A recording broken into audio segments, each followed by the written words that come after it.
Yeah, we'll start. Om Ajnanatimirandasya Jnananjana-shalakaya Chakshurunmilitam Yena Tasmai Shri Gurave Namaha Mukam Karoti Vachalam Pangum Langayate Girim Yatkripatamaham Vande Sri Gurum Dinadarinam Namo Vishnupadaya Krishna Preshtaya Bhutale Srimate Bhakti Vedanta Swamin Niti Namine Namaste Saraswate Deve Gauravani Pracharine Nirvisesha Shunyavadi Paschatya Deshatarine Jai Sri Krishna Chaitanya Prabhu Nityananda Sri Advaita Gadadara Sri Vasadi Gaura Bhakta Vrinda Hare Krishna Krishna Krishna Hare Hare Hare Rama Rama Rama Hare Hare. Hare Krishna, welcome to all of you for the session 4 of the introduction to the Bhagavad Gita. So we have been seeing in, let me check if, is the mic okay? Is the mic okay now? Yes, yes. So we saw in the last 3 sessions that kind of whatever was given in the introduction to Bhagavad Gita, Srila Prabhupada wrote different things, what Bhagavad Gita is, how Bhagavad Gita is actually a Sanatan Dharma. And Sanatan Dharma is something to do with the service attitude of every living entity. One may change his faith from Hindu to Muslim to Christian, but this service mentality and attitude that continues, that doesn't change. So Bhagavad Gita is addressing that service to whom it has to be directed.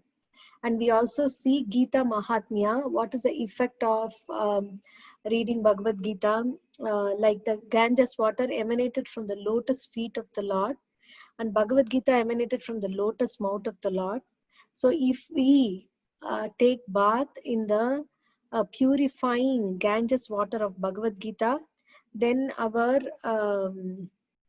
samsara, the repetition of birth and death, is stopped. So, and then we also saw about the 5 topics of Bhagavad Gita, which Srila Prabhupada highlighted, and he's discussing various aspects of that topic in the introduction, and we saw that in the last class, a brief overview of this. So today we will continue that, and if you have a book, you can open it. We are going to go through the contents of the Bhagavad Gita. So if you see the page called contents, somehow it is not available, this page is not available in the online version of it. So this is a very powerful description, a very short, concise description of each chapter of Bhagavad Gita. And we all know that Bhagavad Gita has 18 chapters, and it gives a overall overview of each chapter and the link between one chapter to another chapter. So this in the book is in the first page before the settings. Usually if you open this book here in the contents, so you have the setting, the same preface and introduction. Before that, this is present, and it's a very beautiful summary outline of the whole of the Bhagavad Gita. We can, before going into topic wise and understanding what each topic is, which we are going to do in the further sessions, I thought it would be a good refresher if we go through this chapter wise summary. So let's start with chapter 1, which is observing the armies on the battle of Kurukshetra. So I'm going to read this, what is written here, and then discuss a little bit on that. So as the opposing armies stand poised for battle, Arjuna, the mighty warrior, sees his intimate relatives, teachers, and friends in both armies ready to fight and sacrifice their lives. Overcome by grief and pity, Arjuna fails in strength, his mind becomes bewildered, and he gives up his determination to fight.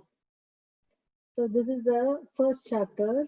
So, what's happening here is basically the first chapter is starting with Dhritarashtra asking Sanjaya what is happening in the battlefield after everybody assembled. So then Sanjaya started telling how Duryodhana goes to his commander-in-chief, who's Dronacharya, and he's telling him, he's giving a brief account of who are all the great warriors in the other side, who are the great warriors in his side. And then, when he goes to Bhishma Dev understands what's going on in Duryodhana's heart, and he blows his conch. It's like signaling of the bell when the school bell rings, then you're out, then you're inside. If you're not inside, then the door's closed and you're outside. It's like that. So the conch is blown. That means it is signaling that the war has practically is started. The war is started. So, Mataji, the slide should move, right, to slide 1? oh, it didn't move? Yeah, it didn't move. Can we go to chapter 1 slide? Slide 2? Maybe enable editing. Enable editing on top of the PPT. There is something called enable editing. Just click on it. Enable editing. Now it is moving, Mataji. It's moving now. You can run it on full screen now. Oh, okay.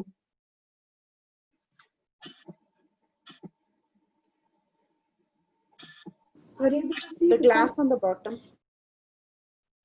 Are you able to see the first screen? Yeah, Bhagavad Gita chapter 1 and 2 we are able to see, but can you run it on full screen, Mataji? Yeah, it's on full screen. Actually, there is something called as enable editing on top. If you click that and then click the wine glass that is there below, that gives a full screen. Oh, okay.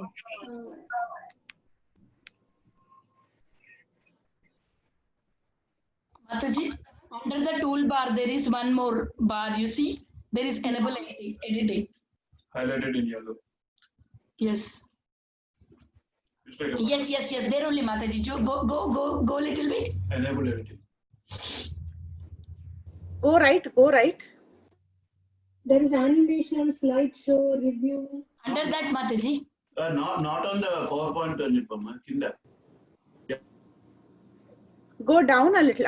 There only. Go right. Right.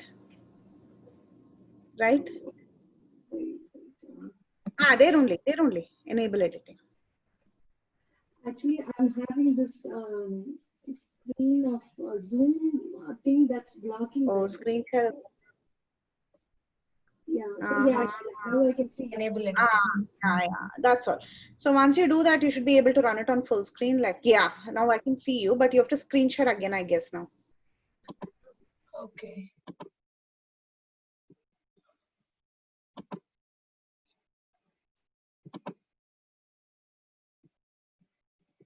Is it?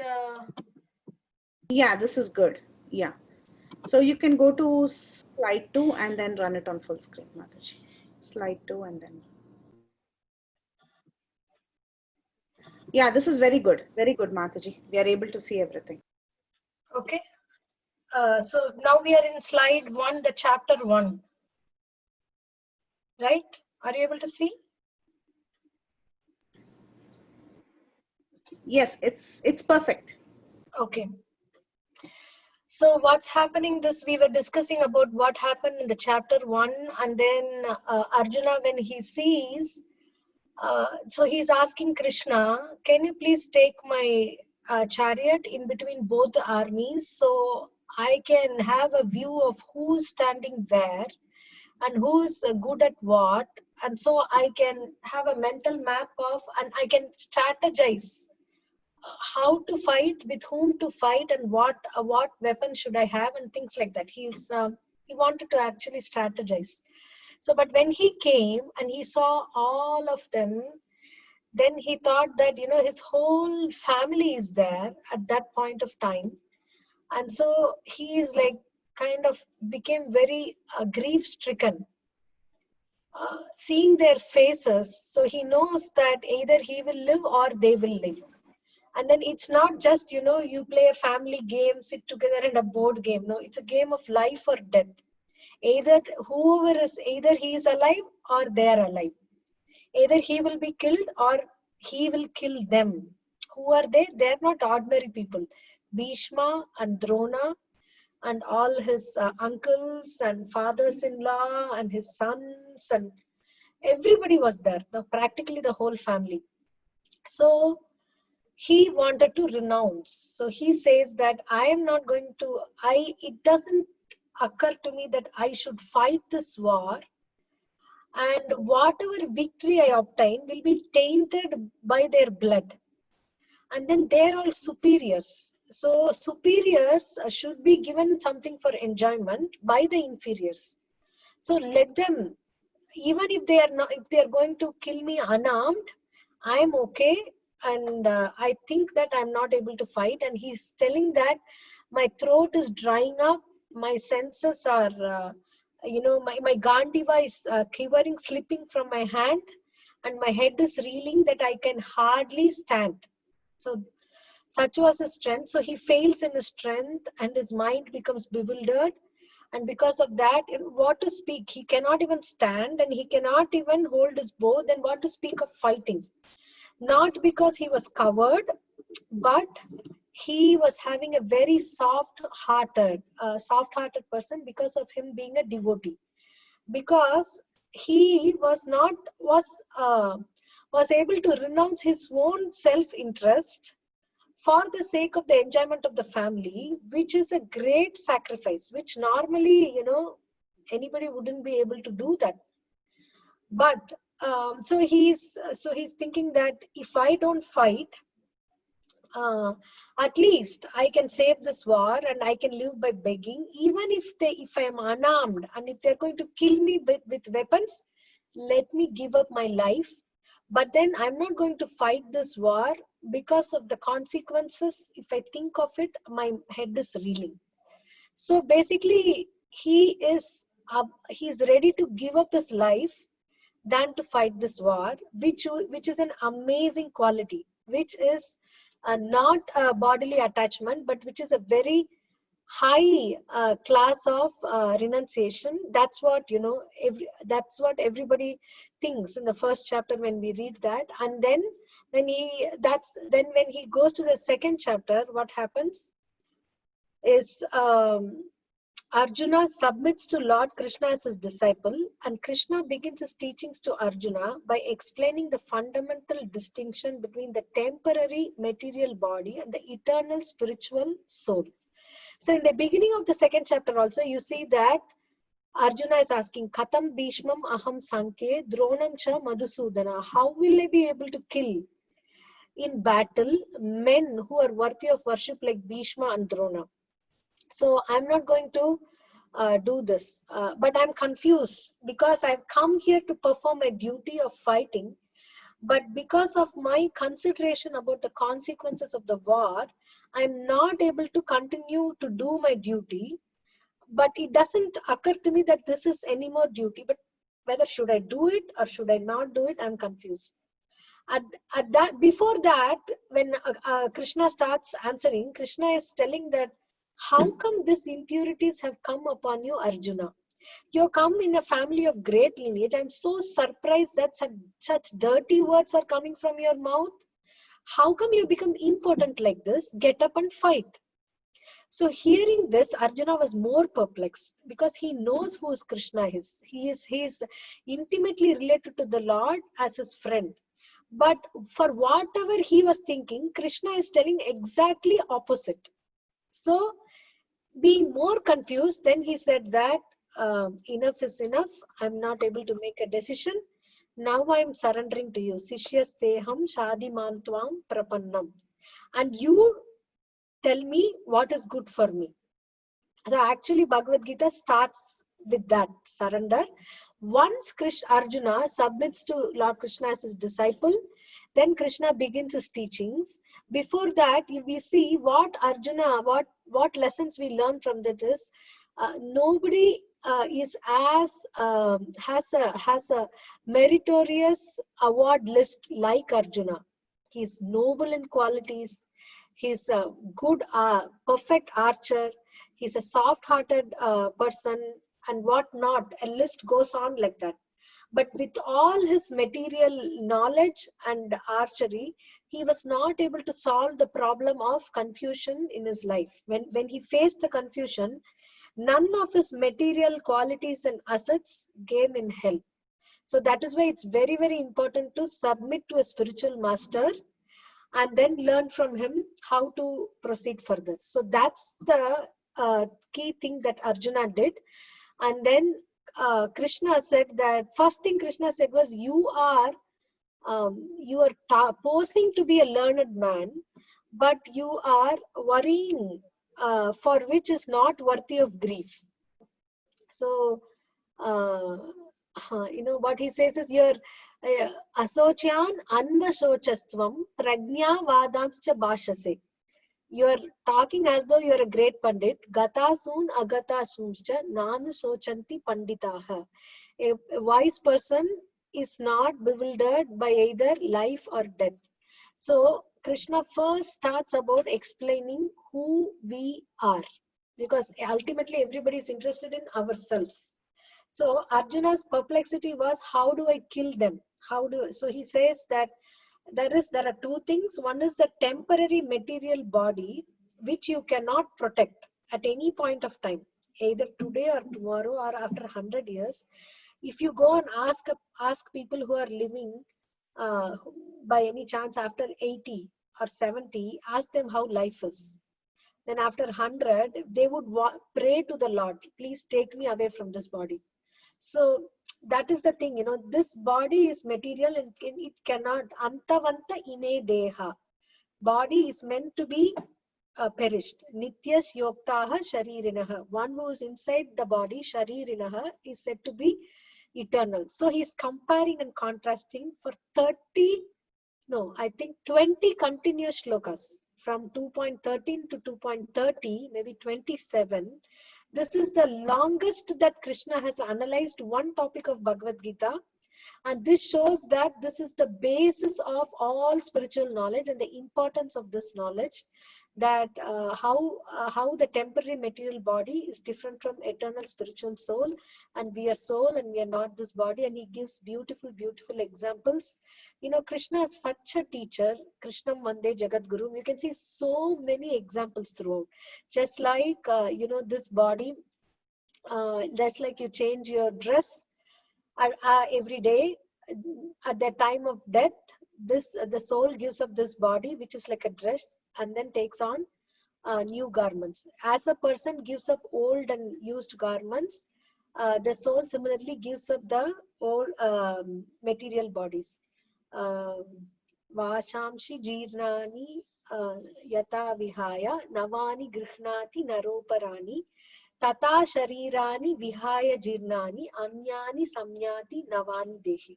So like this way, first 30 shlokas he explains about the concept of soul and the body, and how both are different, and compare and contrast, and how we are the soul and we are inhabiting the body. And then the next 30 shlokas he explains how to work with this knowledge, how to put this knowledge in practice, and how to work with this spiritual understanding.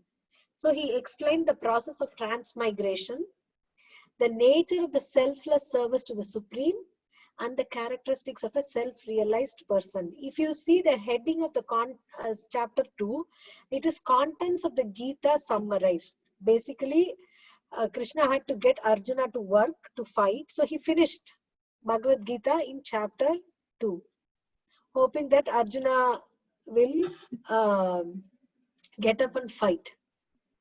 But then what happens is, the third, chapter 3, it continues. Thankfully, Arjuna asks a question in the chapter 3, that you told me about the body and the soul, and I agree that, and I wanted to do some spiritual activity, but why this ghastly warfare? How can this be a spiritual activity, or how can I offer this, and how can I do this without incurring any sin? So for that, Krishna is telling everyone must engage in some sort of activity in the material world, even to eat. First of all, you should make your plate of food and use your hand and you start eating. That itself is work. And then forget about the other things. So to keep the body and the soul together, which is our responsibility, you need to work. There is no question of not working. But the problem is, every action what we do can either bind one to this material world or liberate one from it. By acting for the pleasure of the Supreme, without selfish motives, one can be liberated from the law of karma, action and reaction, and attain transcendental knowledge of the self and the Supreme. So basically, he says that whatever you do for yourself is binding Arjuna.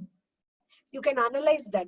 If you do some activity that is selfless, that is not for yourself, then then that doesn't bind you. Then one may ask that, what about doing activity for one's nations, like Mahatma Gandhi? He was the father of the nation.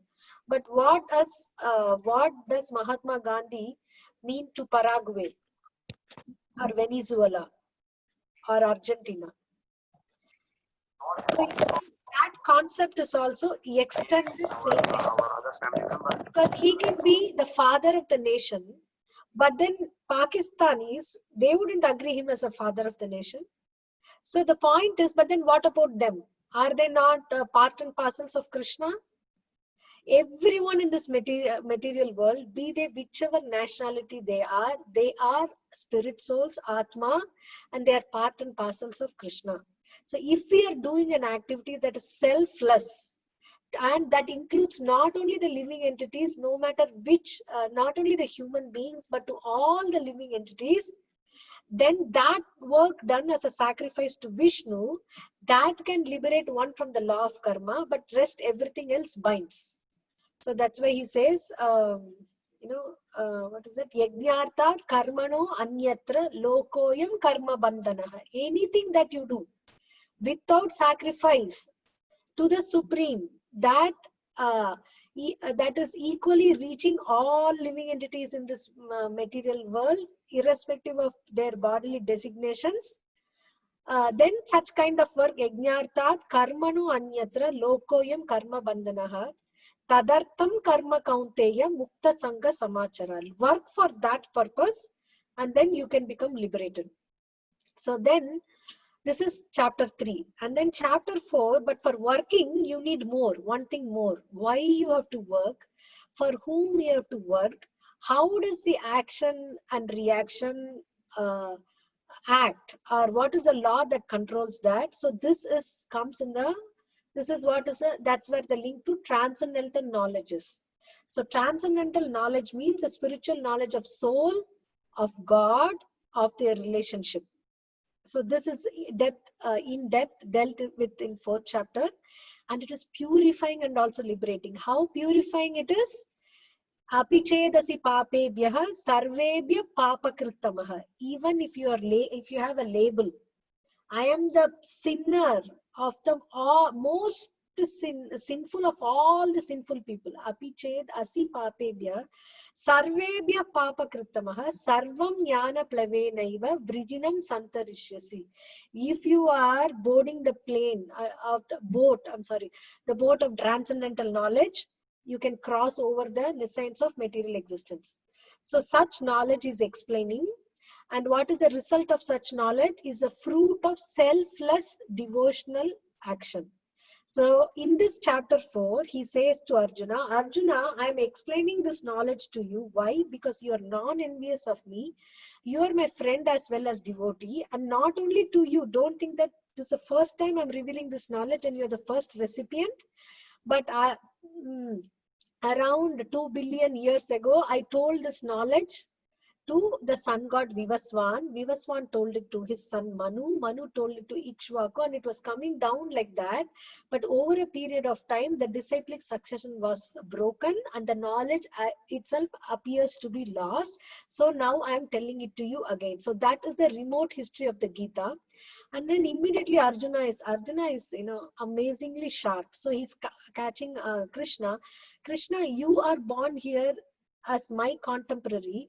How do I understand that you spoke this knowledge to Vivaswan, so many, who is very, very senior in birth, at least 2 million years ago? Then Krishna explains, oh Arjuna, you and me have passed many, many births, but the difference is, although you are my eternal associate, you forget. I don't forget. That's the difference between the living entity and the Supreme Lord.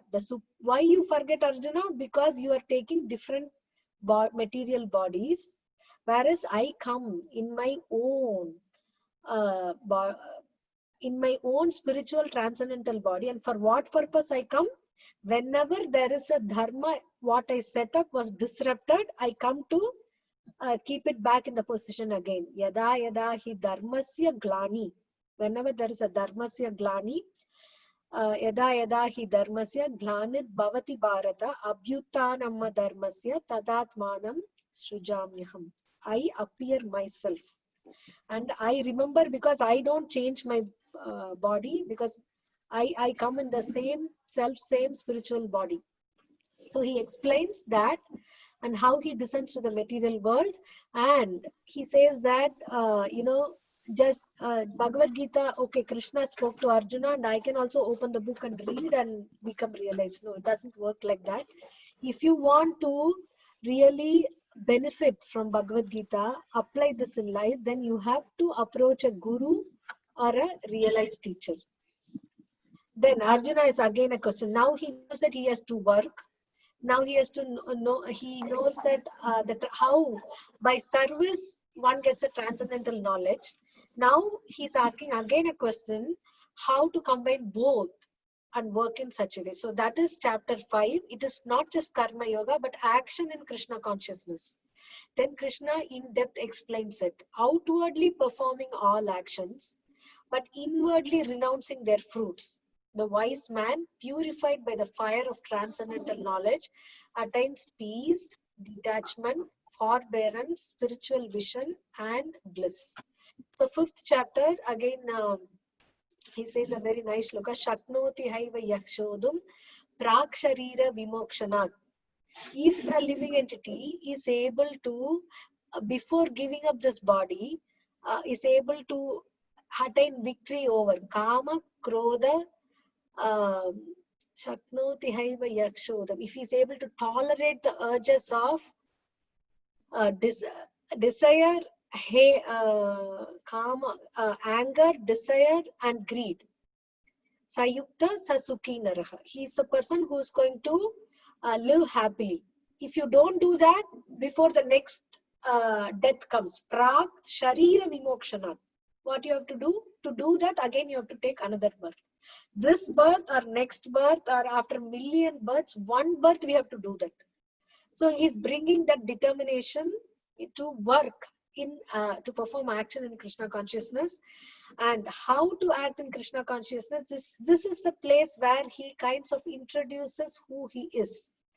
That is Bhoktaram Yajna Tapasam Sarvaloka Maheshwaram. I may be your friend, but I am also Sarvaloka Maheshwaram. I am the controller of all the planetary systems. Suhridam.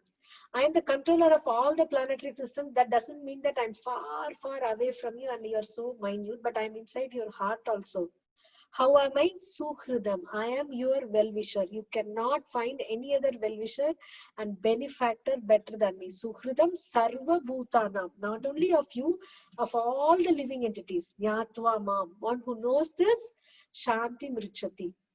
He attains peace and he attains bliss. So this is a famous shloka, and the 5th chapter ends with the shloka 29th verse and then the chapter 6. So now we know that we have to perform activities, karma, but that has to be performed as karma yoga. That has to be performed understanding the transcendental knowledge. But the problem is, a practical problem is, we may want to perform it, but our mind doesn't cooperate with it. So Arjuna is, so Krishna is saying that, you go to a place, sit down peacefully and control the mind and do this. Arjuna, he's telling the aspects of Ashtanga Yoga or mechanical meditative practice, that first mechanically try to control your physical body, and then the breathing process, and then through that control the mind and the senses, and finally obtain concentration on Paramatma, the super soul who is situated in everyone's heart. But Arjuna says that, oh Krishna, I mean, this is so good, but I am not, chanchalam hi mana Krishna pramati balavad dridam tasyaham nigraham manye vayur eva sudushkaram. I can control the wind. I can stop the wind from blowing and create a vacuum. But I cannot stop the mind from going into it. Because why? The mind is obstinate, stubborn, mad, what all he says. It is unsteady. Pramati balavadram. It's very strong and determined. And I don't think I can do this, Krishna. So Krishna says, Asamshayam Mahabaho. He doesn't say that, Arjuna, what you say is, I don't agree. He says, no doubt, Arjuna, Asamshayam Mahabaho. I mean, every shloka, Krishna is very personal with Arjuna, and the names that he calls Arjuna is also very relevant to that particular place. So, Asamshayam Mahabaho, Mano Durnigraham Chalam. It is true. It's very difficult to control that, but abhyasena tu kaunteya vairagyena cha grihyate. Abhyasa, by practice, and vairagya, detachment from sense gratification.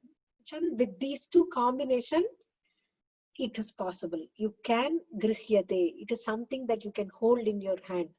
And then he says, without the control of mind and senses, there is no question of spiritual advancement at all.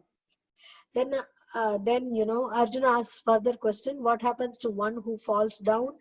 And then Krishna says that, don't worry, any person who has done any advancement in this, Durgatim Tata Gachati, he doesn't fall into evil at all. And he gets a destination according to at what point of time he has lost. And finally, he's saying that, you want to listen my opinion, Arjuna, of this Dhyana Yoga? I'll tell you. Who is considered as the best yogi according to me? Yoginam api sarvesham. Of all yogis. Madgate nantaratmana. One who is thinking of myself, me means Krishna, inside his heart of his hearts. Madgate nantaratmana. Shraddhavan bhajate yomam. One who worships me with great and transcendental faith, always meditating upon me into his hearts of hearts. Shraddhavan bhajate yomam same yukta tamomataha. That person who is connected with me in yoga like that, I consider him to be the best of yogis. So these first 6 chapters, it's like Srila Prabhupada explains that this is a book. This cover is the first 6 chapter. This cover is the last 6 chapter. But the substance is the middle 6 chapters. So the first 6 chapters is about karma yoga. You see, he doesn't talk much about himself at all, except he gives a glimpse. What is there in the first 6 chapters? Who am I? Who is this? What is this world? How do I perform activities? How do I get transcendental knowledge? And how do I obtain the control of mind and senses? Then he goes to the 7th chapter, where he starts. The 7 to 12 is considered to be the cream of this Bhagavad Gita, and it is on Bhakti Yoga. So he starts about the knowledge of the Absolute, and he says how he is a supreme truth, how he is a supreme cause and sustaining force of everything, both material and spiritual. Mattaha parataram na anyat. Mattaha, beyond me. Parataram na anyat. There is nothing beyond me. Kinchidasti Dhananjaya. Nothing is there, Dhananjaya. Mayi sarvam idam protam sutre manigana iva. Just like the pearls are strung on a thread, everything is resting on me, O Arjuna. And he says that how this material world is of two energies, which is inferior and superior energies. The spiritual energy, the spirit souls is Jiva, it's a superior energy. His superior energy, and inferior energy is a material body and the material world made up of 8 elements: earth, water, fire, air, ether, mind, intelligence, and false ego. So both are his energies. And he says that 4 kinds of people surrender to me, knowing me, that they are pious souls. There are 4 kinds of pious souls who surrender to him. And of them, of all, one who is distressed, one who is in need of wealth, one who is inquisitive, and one who is in knowledge. Of all the 4, one who is in knowledge is the best, because slowly he becomes after many births of being in knowledge, Vasude Bahunam Janmanam Ante Jnanavanmam Prapadyate. Not one life as a Jnani, Bahunam Janmanam Ante. After being a Jnani for many lifetimes, what a person comes to a conclusion, Vasudeva Sarvam Iti. Everything is Lord Vasudeva. Sa Mahatma Sudurlabha. And also he says about 4 kinds of people who doesn't surrender to him: the foolish, the grossly foolish, the lowest of mankind, the miscreants, and those who partake the atheistic view. These 4 people will not surrender to me, and those other people will surrender to me. And then he says that how by worshipping him in devotional service, one can surpass all the other means. I think Vedeshu, Yajneshu, Tapashu, Chaiva, Danesh, I'm not sure whether it is end of 8th or 7th. So I think Sadi Bhutadi Daivam. Let me check one thing. So end of the 7th chapter is, yeah, Sadi Bhutadi Daivam. So means how he's a total principle of material manifestation of the demigods, of all the methods of sacrifice, and one who is fixed like this, who understands this even at the time of death, then he comes back to me. Then he goes chapter 8 in detail about attaining the supreme. Arjuna asks a question about in the beginning of the chapter 8, what is Brahma, what is karma, what is soul, what is a material manifestation, and then Krishna answers the first 4 questions quickly, and the last is how one can think about you at the time of death. He takes the whole chapter to explain that. And then he says, Anta kalecha mameva smaran muktva kalevaram. One who thinks of me at the end of his life comes back to me, because yam yam vapi smaran bhavam tyajatyante kalevaram tam tam evaiti kaunteya sadatat bhava bhavitaha. How do we get the next life? That is decided by the end of this life, what we think. So he says that because of that, Arjuna, tasmat sarveshu kaleshu mam anusmara yudhyacha. If you practice in this life to think of me and then do your activity, then it will be easy for you to think of me at the time of death. Then he explains that how great yogis leave this body by bringing their life force in between 2 eyebrows and vibrating Om and thinking of the Lord at the same time. Then they come to me. But then he says, Ananya Cheta Satatam Yomam Smarati Nityashaha Tasyaham Sulabaha Partha. After explaining how yogis attain, which is very scary for us because we are nowhere near yogi, but he says, Ananya Cheta Satatam Yomam Smarati Nityashaha. That's important. One who is always connected to me, thinking about me. Nityashaha, always. Tasyaham Sulabaha Partha. I am very easy to obtain to them. Nitya Yuktasya Yoginaha. So, and then he explains the different types of passing away from this life and what destination they attain. But the devotee is not bewildered by this, because he is always practicing to think about the Lord at the time of death. So it doesn't matter when he passes away, he would definitely think about the Lord. And then chapter 9, you see, chapter 9, he says, Arjuna, I'm going to give you the knowledge that which I have not given you so far. That is more confidential, more rahasyam than what I have given you so far.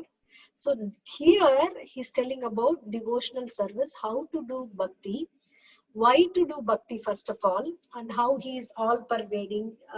He explains this knowledge. Raja Vidya, king of knowledge. Raja Guhyam, king of secrets. Pavitram, it's purest. Idam Uttamam, it will make you come out of the mode of darkness. Pratyaksha Vagamam Danyam, you can experience it.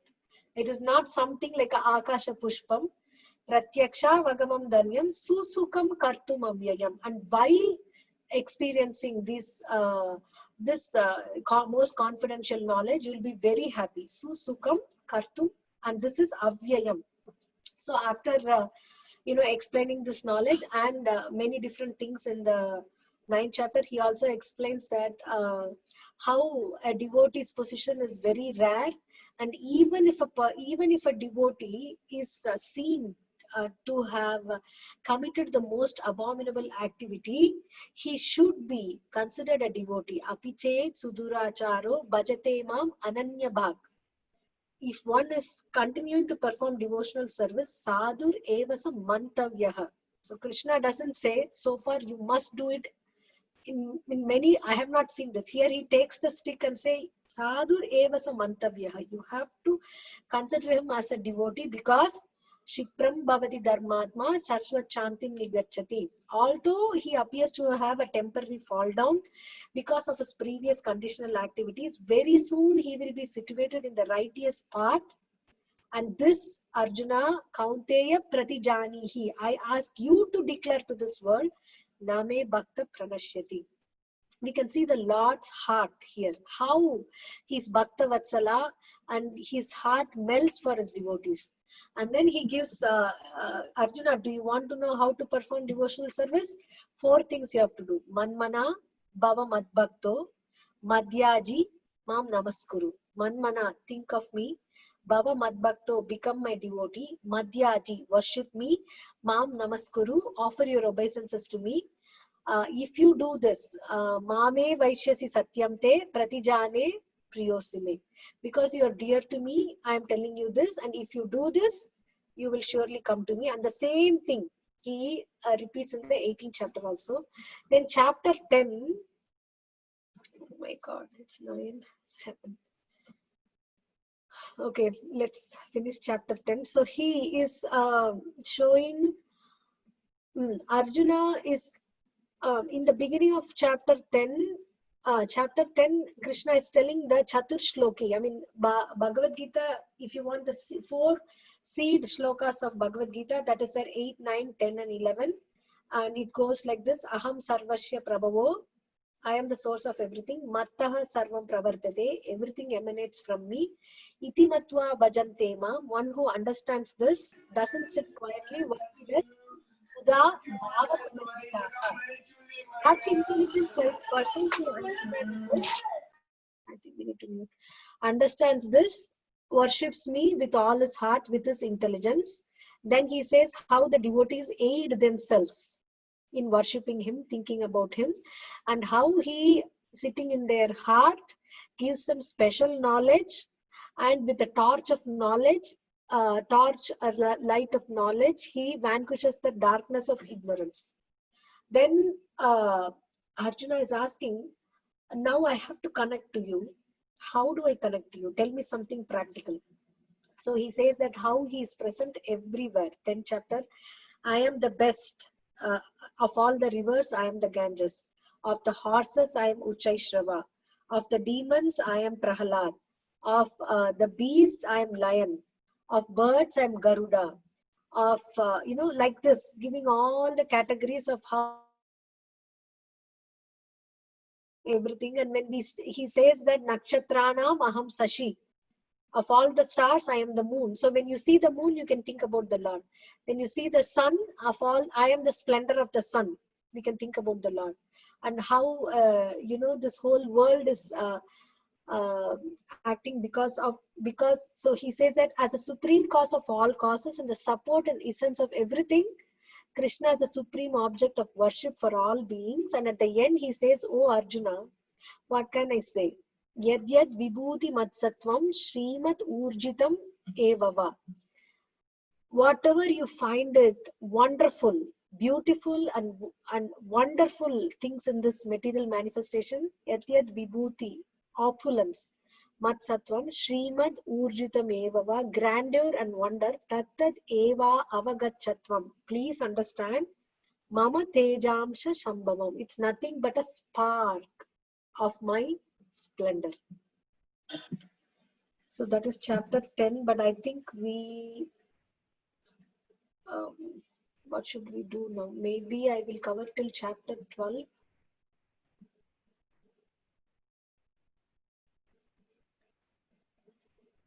Is that okay? 5 more minutes. Okay, so chapter 11 is in the beginning. Arjuna is asking that Krishna, you have told how you are spread everywhere. You are the best of everything. If you don't mind, can you please show me that form? I mean, the way Arjuna asks is Tvataha Kamala Patraksha. I mean, oh lotus-eyed one. Manyase yadi tachakyam maya drashtam iti prabho. If you think I can behold your universal form, I request you to reveal that to me. So then, Krishna is telling that, what is that? Natumam chakyase drishtum anenaiva swachakshusha. You cannot see me with the present eyes. Divyam dadami te chakshus. I give you divine eyes, and then behold. And he's taking him for a roller coaster, not an ordinary roller coaster. I mean, I can't take roller coaster. I mean, everybody who can take roller coaster also, you can take the scariest roller coaster maybe for 5 minutes, 10 minutes. But this is not, this is the most scariest roller coaster, a universal roller coaster, not only in space, but also in time. He's seeing past, present, and future. And he's seeing all the wonderful universal manifestations all in one place. And he's telling that, I'm seeing this, I'm seeing that, my mind is reeling. I mean, I'm perturbed. And who are you? My Lord, please reveal to me who you are. Then, Krishna is telling, Kalosmi aham loka kshayakrit pravriddho. I am the time, and I've come here to destroy everyone. And in the future, he sees how I see that the chief soldiers of both the armies are entering into your mouth, and I see that their heads dashed against your teeth, and they're trapped into your teeth. I'm seeing all this, Krishna, and I'm so perturbed, and please let this roller coaster be finished. Then Krishna is showing his four-armed form of the Lord, and that shows that Krishna is the original form of the Lord. Krishna has 2 arms. Because of that, he is able to manifest his four-armed form, and then he shows his 2-armed form also, his own Tava Saumyam Janardana, beautiful human-like original form of Godhead. And then he says one can perceive this form only by devotional service. Bhaktya tvananyaya shakya aham evam vidorjana. So one, let me read that verse. Bhaktya tvananyaya shakya aham evam vidorjana nyatum drashtum cha tatvena praveshtum cha parantapa. My dear Arjuna, only by undivided devotional service. Only means tvananyaya shakya, nothing else. Only by undivided devotional service can I be understood as I am standing before you, and can thus be seen directly. Only in this way can you enter into the mysteries of my understanding. So that is chapter 11. And before this, in this chapter, Arjuna is also asking Krishna that I'm so sorry. I mean, I know you as my friend, and I only knew you as my friend. I have made fun of you in a very sarcastic manner. When you tell your glories, I said, in a sarcastic manner, I have told, yeah, look at you, as if you are boasting. So I remember all that, and I please ask forgiveness from you, Krishna. And just like a husband forgives the wife, as a son as a friend forgives another friend, as the father forgives the son, please forgive all that I have done in ignorance of you. Um, so, and then this was, yeah. Then he says that he ends the 11th chapter by telling that only by pure devotional service and nothing else you can know me. But what is that pure devotional service? You see, it's a link between one chapter to another chapter. Basically, when Arjuna asks a question, Krishna answers that in that whole of chapter, and again Arjuna asks another question, then he answers that in one or two chapters. So now he concluded by telling that it's pure devotional service, and then the chapter 12 is pure devotional service. And I don't want to rush through this chapter, so maybe the time is up, and maybe we can pause here. And I am absolutely unqualified to even touch this great literature. So this is just a overview of an overview of an overview. Of what's happening in each chapter. But I thought that if we understand this better, then we can appreciate what is there in Bhagavad Gita and help us to connect to our daily life also. So maybe I'll pause here, and if you have any questions or comments or corrections, please share it now. Hare Krishna, Srila Prabhupada ki Jai. Hare Krishna.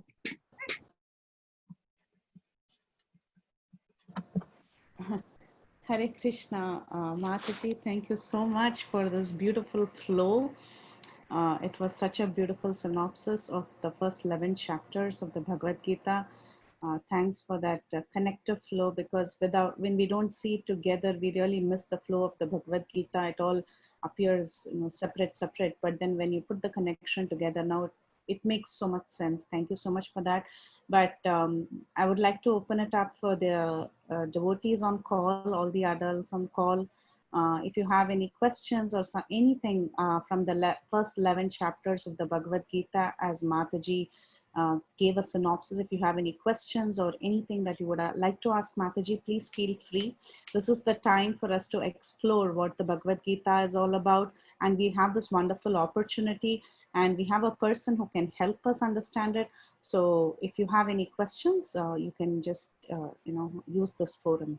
Thank you so much. Hare Krishna. Thank you, Mataji. Without you, this presentation wouldn't be possible because of your wonderful inputs and the slides, what you have been doing. I'm very, very grateful to you, and your wonderful ideas also. Thank you so much. No matter. Hare Krishna Mataji. The presentation what you presented till 11th chapter was really awesome. I truly loved the way you took us from first chapter to the, I wish even you can complete from 12th to 18th chapter, but I understand time is a constraint. But it was awesome. I mean, whenever I read, it is always like I read one chapter or a couple of verses in the chapters of Gita. So always I had a kind of bits and pieces knowledge. But now until 11th chapter, you gave a very nice flow of how it starts off from Arjuna feeling kind of confused to the point of where he reaches till the universal, asking Krishna to show his universal form, and then going towards devotional service forward. So it has been really a great journey, and I'm looking forward for such more wonderful classes. Thank you, Mataji. Thanks a lot. And thanks to Preeti Vilasini Mataji for organizing this. It's really a great thing that you guys are doing. Thank you so much. Thank you, Mataji. Is that Lakshmi Mataji? No, Mataji, it's Manjula here. Oh, Manjula. Yeah, from Los Angeles. Yeah. Thank you so much, Mataji. Yeah, we are, I have many stalwart devotees have given a synopsis like this. And I've heard from so many people. So I'm just trying to repeat a little bit of what I heard. And thank you so much, Mataji, for your patiently listening. Oh, thank you, Mataji. Thanks.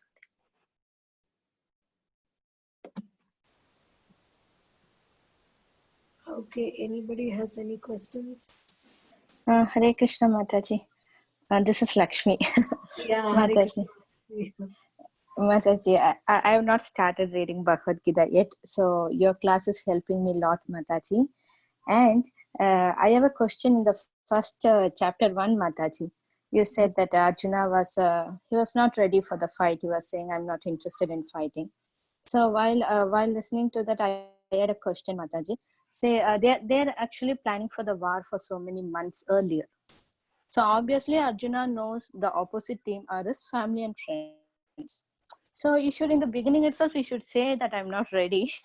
So after made all the arrangements, he's coming to the stage and he's saying, no, I'm not ready. So why is that? I couldn't understand that, Mataji.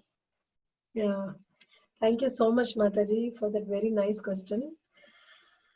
In fact, he in the Virat Parva, he had fought with all of them single-handedly. At that time, Yudhishthira, Bhima, Nakula and Sahadeva were also not there. He defeated all of them, Bhishma, Drona. In fact, Karna was routed. Duryodhana was almost killed, and he did that. So at this point of time also, that is the arrangement of the Lord. So Srila Prabhupada says that when preparing for something, preparing for an event is something, and then when you're really going there, you see executing that is not the same thing as what you thought before. It's like, we also have that experience of, many that if we have to act in a play or something, we are prepared for it. But then on the stage, many times we see that we forget, we mess up, or we do some things.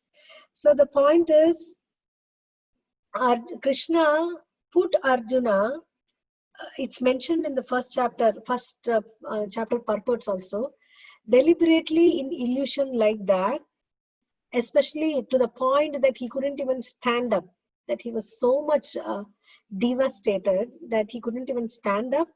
Krishna put him like that so that using him as an instrument, he can give this Bhagavad Gita to all of us. So that is what is mentioned. That's what Srila Prabhupada mentions in the purport, that it's in Bhagavatam also there is an example that how Krishna uses his devotees to tell a message to those who are not yet his devotees. It's like, the mother-in-law teaching the daughter, and not directly teaching the daughter-in-law, but teaching the daughter so that the daughter-in-law would learn a lesson. So Prabhupada mentions this in the purport. Like that way, daughter is her own daughter, like that way. Who are already devotees, they are Krishna's. They are his own men, his troop. So he uses them so that, he can pull us also into the troop, because that is his heart, and his desire is that we all reach him. So Arjuna was put into that seeming illusion by the power of the Lord, so that Bhagavad Gita can be given. And also a lesson is that how bodily attachment is so strong that, cannot imagine what time when it will spring up. That's what recently in the Bhagavatam we were reading, that how Dhritarashtra's 100 sons were dead. He is the one who he wanted to kill Yudhishthira, and he practically tried to kill Bhima, but he was still sitting in their palace and eating. Every day morning Yudhishthira will come. First thing he'll come to do is he will offer obeisances to Dhritarashtra. And Dhritarashtra was sitting there. Who's living? None of his sons are living, and he's practically living in the house as like a beggar, like whom he considered as his enemies. So Vidura comes, and Prabhupada writes in the purport that that is how strong bodily attachment is. It's not easy to get out of that. And then Vidura comes and he says that, what are you doing? You are like a dog eating the refuse of a master. So you should give up this palace and palace life and, go and try to get yourself liberated. So that is, that's another lesson of the bodily attachment being so strong. Although Arjuna's attachment is not at all towards his body, it is on the other side. I mean, he's what his bodily attachment is the highest kind of sacrifice, but still it was based on the bodily platform. So Krishna rejected it and showed it that religious formularies are not as important as spiritual values. So that's what I could think of, Mataji. Yes, Mataji, thank you so much. That was a good explanation, Mataji. I can understand. So while you were saying about Dhritarashtra, I was thinking, Mataji, see, Arjuna was confused, and when Krishna gave the explanation, he was changed. There was a transformation. But I was just thinking, Dhritarashtra was hearing the same from Sanjaya, but still he didn't change. As you mentioned, he's still sitting in the same palace. So it shows like even if we say Gita to others, how much the transformation is taking place, we don't know. That depends on their devotee nature. So that's the example. Yeah. You see, Arjuna was able to change his decision 180 degrees after he understood. That means he submitted to the Lord, because he submitted to the Lord in full faith that you are my spiritual, now consider me as my disciple. Because, not to tell about the fake gurus now, but a guru cannot give up his disciple. A guru-disciple relationship is the strongest next to Krishna and the spirit soul. So he said that, you act as my well-wisher, because Guru is the best well-wisher of the Sishya. So I am your Sishya, and you tell me what is good for me. In good faith, I surrender to you. But Dhritarashtra didn't hear it in that way. He was always anxious that, what will happen. Because, why? Because of his attachment. He himself agrees that, Krishna, whatever you're saying is true, but I'm not able to understand and apply this because my attachment to my son is a stumbling block. So that this is what I have heard in one lecture, the explanation of why Dhritarashtra couldn't change while Arjuna changed completely. Okay, Mataji. Okay. So only one more question, Mataji. I don't want to take much time. Mataji, you split the 18 chapters into 3 parts, like 6, 6, 6. So from your explanation, I can understand the up to 6 part. It is like what, like telling to Arjuna about his work, actions, and everything. And from 7 to 11, it's like the telling about Krishna, his form, like his superior nature, and everything. So what was the next part, Mataji? The third part. Okay, actually, second part is 12 till 12, but okay, we didn't 12. have time to complete. So the first is Karma Yoga, second part is Bhakti Yoga. Okay. And then the third is Jnana Yoga. So Bhakti Yoga is protected between Karma Yoga and Jnana Yoga. And this is Srila Prabhupada told, these divisions, just like this, the purpose of the cover of the book is these pages inside, right? So similarly, the purpose of the Karma Yoga and Jnana Yoga is to protect the secrecy of Bhakti Yoga, or to aid the secrecy of Bhakti Yoga. So if you are a devotee, then we have the purpose of Bhagavad Gita is served. That is what I heard, Mataji. Okay, fine, Mataji. Because when you split it into 3, it gives a very good flow to summarize and learn it. Yes. Thank you so much, Mataji, for your service. So you're helping us a lot to learn Bhagavad Gita, because it was we never touched it. Something made us, because it's a very divine knowledge, so we are not qualified or ready. So I never touched it before. But with your guideline, I'm going to start it, Mataji. So bless us. Thank you. And Hare Krishna, Mataji.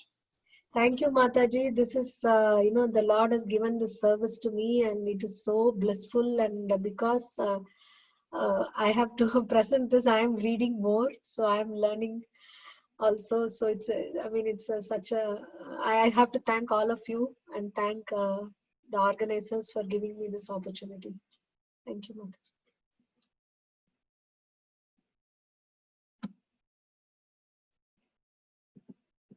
Okay, so any other questions, comments?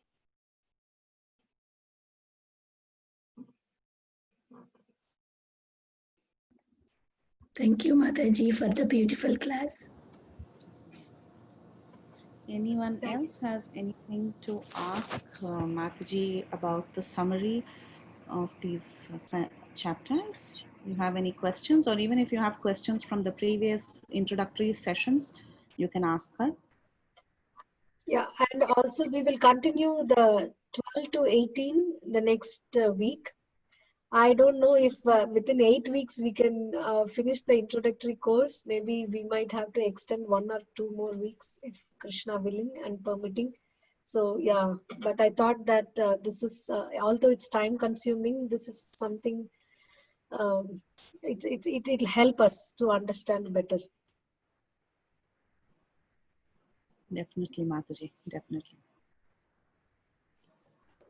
Hare Krishna Mataji, Dandvat Pranam, all glories to Srila Prabhupada, all glories to Guru Maharaj. Thank you so much Mataji for presenting it in this format, Mataji. It's very, very helpful when we read just one verse at a time or one chapter at a time. It really, I kind of lost the connection, you know, what did we do in the previous chapter? What are we doing now? And this really helps. I have to go back and listen to it again. That is very important, Mataji. One question, you just mentioned that there is Jnana Yoga at the end. I have not reached the last, I'm somewhere in the middle only. But Mataji, can you explain why? Because we already talk about Jnana Yoga in 4th chapter, right? Yes. So why again? Yeah, so the point is the basic, the topic or the flow of the 6 chapters is Jnana, predominantly Jnana. That is from chapter 13 to chapter 18. So we will see that, but that Jnana also aids to Bhakti only, but that is predominantly knowledge or Jnana. And the first is predominantly Karma Yoga. So that is the first 6 chapters, and the middle 6 chapters is predominantly Bhakti Yoga. The topic that is dealt with in these 6 chapters. Is that okay, Mataji? Yeah. Yes, Mataji. Yeah. Thank you so much. Thank you so much for taking time and explaining this to all of us. I have to thank you, Mataji. You're all stalwarts. You're doing so many Bhagavad Gita classes, but still you're patiently listening. So it's my fortune.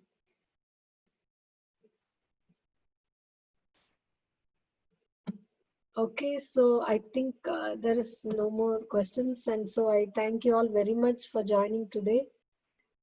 So maybe we can end the call. Yes, Mataji, we can end the call. Thank you all so much, and we are looking forward to, if you haven't filled up the review form that we have sent, do fill it up. And anyone who needs the Bhagavad Gita will be eventually, sent one Bhagavad Gita. We are keeping track of it. Don't think we have forgotten about it. We are definitely keeping track of the people who have requested for a Bhagavad Gita. And we encourage all the newcomers to please continue to join these classes, because it will really give you an idea of what Bhagavad Gita really is, and it will inspire you to open up the book and read it regularly. So thank you so much for joining us today and giving us your association. Lalitangi Mataji, thank you so much for such a fabulous presentation as always. So we can end the call here, and thank you Vinita Mataji for the support. Vanchakalpatarubhyascha, Kripasindhubhyascha, Patitanam